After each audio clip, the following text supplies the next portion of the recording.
বিনা বিচারে আমারে মারলে যদি আমার দেশের উপকার হয় তাহলে তাই হোক। তোমরা পাকিস্তানিদের কাছে আমার প্রাণ ভিক্ষা চাইবা না, আমি মাফ চাইব না। রুমি আর ফিরে আসেন নাই।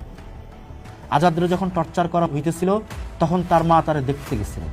আজাদ তার মারে বলছিলেন, মা ওরা খুব মারে, আমার ভাত খাইতে দেয় না। আজাদের মা বলছিলেন, বাবা তুমি শক্ত থেকো, কারণ নাম দিও না, আর আমি তোমার ভাত খাইতে আসবো। কিন্তু আজাদ আর ফেরেন নাই। আজাদের মা তার কথা রাখছিলেন। ছেলে ভাত খাইতে পারেন নাই বলে তিনি মৃত্যুর আগ পর্যন্ত আর কোনোদিন ভাত খান নাই। ক্রিকেটার জুয়েলের হাতের আঙ্গুলগুলা ভাঙা দেওয়া হয়েছিল যাতে তিনি আর কোনোদিন বল বা ব্যাট ধরতে না পারেন। বদিয়া ছিলেন দুর্দান্ত সাহসী, তারেও নির্মমভাবে হত্যা করা হয়। 71 সালে ঢাকা কিন্তু এখনকার মতো জ্যাম আর হট্টগোলে ঢাকা ছিল না। তখন ঢাকা ছিল ভুতুরে নগরী, শুনশান। পাকিস্তান আর্মি আর তাগো দোসর রাজাকারগো দাপটে মানুষের দম বন্ধ হওয়ার জোগাড়। এই যখন অবস্থা, ঠিক তখনই একদল তরুণ ঢাকার বুকে ত্রাস সৃষ্টি কইরা দিল পাকিস্তান বাহিনীর মনে। এরা কোনো সাধারণ সোলজার ছিল না, এরা ছিল আরবান গেরিলা, নাম ক্র্যাক প্লাটুন। এরা কারা ছিল জানেন? এরা কেউ ছিল ভার্সিটি পড়ুয়া ছাত্র, কেউ সদ্য পাশ করা ইঞ্জিনিয়ার, কেউ উদয়ীমান ক্রিকেটার, আবার কেউ সম্ভ্রান্ত পরিবারের সন্তান। এগো জীবনটা খুব সুন্দর হইতে পারত, বিদেশে গিয়া সেটেল হইতে পারত, কিন্তু দেশের টানে তারা হাতে তুলে নিছিল স্টেন গান আর গ্রেনেড। সেক্টর 2-এর অধীনে মেজর খালেদ মোশাররফ আর এটিএম হায়দারের হাতে গড়া এই দলটাই দেখাইছিল ঢাকা শান্ত না, ঢাকা জ্বলতেছে। গল্পটা শুরু হয় ভারতের ত্রিপুরা রাজ্যের মেলাঘরে। সেক্টর 2-এর কমান্ডার মেজর খালেদ মোশাররফ একটা ভিন্ন প্ল্যান করতেছিলেন। তিনি বুঝতেছিলেন বর্ডারে যুদ্ধ কইরা পাকিস্তান আর্মিরা যতটা না ঘায়াল করা যাইব তার চেয়ে বেশি ইফেক্টিভ হইব যদি খোদ ঢাকার বুকে যেইখানে ওগো হেডকোয়ার্টার সেইখানে প্যানিক তৈরি করা যায়। এতে সারা দুনিয়া জানবো যে পূর্ব পাকিস্তানে সব কিছু নর্মাল নাই। কিন্তু এর জন্য দরকার এমন পোলাপান যারা ঢাকারে হাতের তালুর মতো চিনে, যারা মিশা যাইতে পারবো সাধারণ মানুষের ভিড়ে। শুরু হইল রিক্রুটমেন্ট।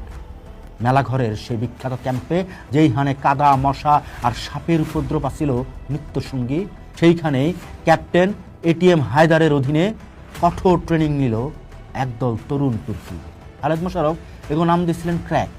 মিলিটারি টার্মে ক্র্যাক মানে হইল সেরা বা দক্ষ, যারা লক্ষ্যভেদে অব্যর্থ। এরা হিট অ্যান্ড রান ট্যাকটিক্সে আসিল ওস্তাদ। জুনের শুরুর দিকে এরা ঢাকায় ঢুকতে শুরু করে। ভাই এগো অপারেশনের গল্প শুনলে গায়ের লোম খাড়া হয়ে যায়। এরা আর্মি কনভয় উড়াই দিত, পাওয়ার স্টেশন ব্লাস্ট করতো, আবার চেকপোস্টে গ্রেনেড মাইরা হাওয়ায় মিলাই যেত। আমরা তাকে 2টা অপারেশনের গল্প শুনতে পারি। Hotel intercontinental blast 9 June 1971। তখনকার হোটেল ইন্টারকন্টিনেন্টাল ছিল বিদেশি সাংবাদিক আর ডেলিগেট আস্তানা। পাকিস্তান সরকার দুনিয়ারে বুঝাইতে চাইতেছিল ঢাকায় সব ঠিকঠাক, কোনো যুদ্ধ হইতেছে না। বিশ্বব্যাংকের একটা মিশন বা প্রতিনিধি দল ঢাকায় আইছিল পাকিস্তানরে লোন দেওয়ার পরিস্থিতি দেখতে। খালেদ মোশাররফ নির্দেশ দিলেন, এমন কিছু করো যাতে বিশ্বব্যাংক বোঝে ঢাকা নিরাপদ না। ক্র্যাক প্লাটুনের পোলাপান জাগমধ্যে আসছিল রুমি, বদি, আলম, পুলু, সামাদ। সিদ্ধান্ত নিলেন খোদ ইন্টারকন্টিনেন্টাল সামলেই ব্লাস্ট করব। সন্ধ্যার সময় রুমি আর তার দল গাড়িতে কইরা হোটেলের সামনে দিয়া যাওয়ানোর সময় গ্রেনেড ছিঁড়া মারল। বিকট শব্দে কাঁপে উঠল এলাকা। হোটেলের লাউঞ্জ জানলা চুরমার। বিশ্বব্যাংকের প্রতিনিধিরা ভয়ে কাঁপতে লাগলো। মেসেজ ক্লিয়ার, ঢাকা নিরাপদ না। পাকিস্তান সেই দফায় লোন পায় নাই, আর বিশ্ব জাইনা গেছিল বাংলাদেশের মুক্তিযোদ্ধাদের অস্তিত্ব। ফার্মগেট চেকপোস্ট অপারেশন, এইটা ছিল দিনের আলোতে মোটামুটি জনসম্মুখে এক দুঃসাহসিক অভিযান।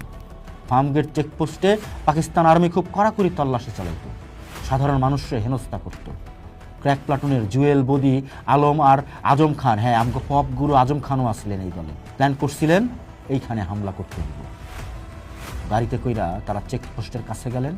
গাড়ি স্লো কইরা হঠাৎ কইরে স্টেন গানের ব্রাশ ফায়ার আর গ্রেনেড চার্জ। পাকিস্তানি সোলজাররা কিছু বুঝা ওঠানোর আগেই বেশ কয়েকজন লুটায় পড়ল মাটিতে। অপারেশন শেষ কইরা চোখের পলকে তারা গ্রিন রোডের গলি দিয়া হাওয়া। এই ঘটনা পাকিস্তানি মিলিটারিকে মনে এতটাই ভয় ঢুকাই দিছিল যে তারা ঢাকায় চলাফেরা করতেও তখন ভয় পাইত। আগস্টের শেষ দিকটা ছিল ক্র্যাক প্লাটুনের ট্র্যাজেডির সময়। পাকিস্তানি ইন্টেলিজেন্স আর তাগো দেশীয় দোসররা মরিয়া হয়ে উঠছিল এই বিচ্ছুক ধরার লিগা। গেরিলাগো মধ্যে সমন্বয় বা গোপনীয়তা কোথাও একটু ফাঁকফোকর তৈরি হয়েছিল মনে হয়, অথবা কোনো ধৃত মুক্তিযোদ্ধার উপরে অমানসিক টর্চার কইরা তথ্য বাইর করা হয়েছিল। 29 আগস্ট দিবাগত রাত, 30 আগস্ট ভোরবেলা ঢাকার বিভিন্ন জায়গা থেকে ক্র্যাক প্লাটুনের অনেক সদস্যরে ধইরা নিয়ে যাওয়া হয়। ধানমন্ডির বাসা থেকে ধরা পড়েন শাফি ইমাম রুমি, তার বাবা শরীফ ইমাম এবং ভাই। ধরা পড়েন সুরকার আলতাফ মাহমুদ, যিনি নিজের বাসায় অস্ত্র লুকায় রাখছিলেন, বদিউজ্জামান, ক্রিকেটার জুয়েল, হাফিজ, বেলাল, উলফাত, মাকফার আহমেদ চৌধুরী, আজাদ সহ অনেকে।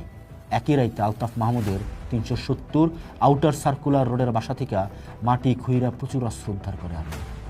ধরা পড়নের পর তাগো নিয়ে যাওয়া হয় নাখালপাড়া ড্রাম ফ্যাক্টরি সংলগ্ন হোস্টেলে, যেইখানে অমানসিক নির্যাতন চালানো হয়েছিল তা ভাষায় প্রকাশ করা সম্ভব না। রুমির বাবা শরীফ ইমাম এবং ভাই জামিরে কিছুদিন পর ছাইরা দেওয়া হয়।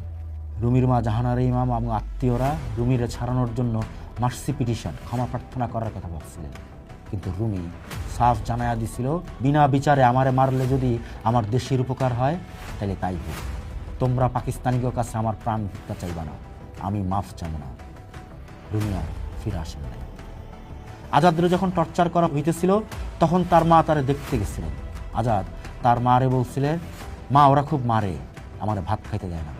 আজাদের মা বলছিলেন, বাবা তুমি শক্ত থেকে, কারণ নাম দিবা না, আর আমি তোমার ভাত খাওয়াইতে আসবো। কিন্তু আজাদ আর ফেরেন না। আজাদের মা তার কথা রাখছিলেন, ছেলে ভাত খাইতে পারেন নাই বলে তিনি মৃত্যুর আগ পর্যন্ত আর কোনোদিন ভাত খাননি। ক্রিকেটার জুয়েলের হাতের আঙ্গুলগুলা ভাঙা দেওয়া হয়েছিল, যাতে তিনি আর কোনোদিন বল বা ব্যাট ধরতে না পারেন। বদিয়া ছিলেন দুর্দান্ত সাহসী, তারেও নির্মমভাবে হত্যা করা হয়। 4 সেপ্টেম্বর বা তার কাছাকাছি সময়ে এগো অনেককেই সম্ভবত আমিনবাজার বা মিরপুরের বদ্ধভূমিতে নিয়ে গুলি কইরা হত্যা করা হয়, তারপর লাশ পাওয়া যায়। ক্র্যাক প্লাটুনের সদস্যরা ছিলেন এই মাটির শ্রেষ্ঠ সন্তান। তারা চাইলে আরামে দিন কাটাইতে পারতেন, কিন্তু তারা বাইছা নিছিলেন অনিশ্চিত মৃত্যু, দেশের লেগা গৌরবময় অনিশ্চিত মৃত্যু। তাকে অপারেশনগুলো শুধু সামরিক বিজয় আসছিল না, এগুলো আসছিল মনস্তাত্ত্বিক বিজয়। তারা প্রমাণ করছিলেন বাঙালির সন্তানেরা শুধু কলম চালাইতে জানে না, প্রয়োজনে স্টেন গান চালায়া শত্রুর বুক ঝাঁঝরা করে দিতেও জানে। আজকের এই স্বাধীন দেশে আমরা যে কফি শপে বসে আড্ডা দিই, ভার্সিটিতে যাই, এর পেছনে কারিগর হইল এই রুমি, বদি, জুয়েল, আজাদ, আলতাফ মাহমুদরা। তাকে বীরত্ব গাথা কোনোদিন পুরাণ হইব না।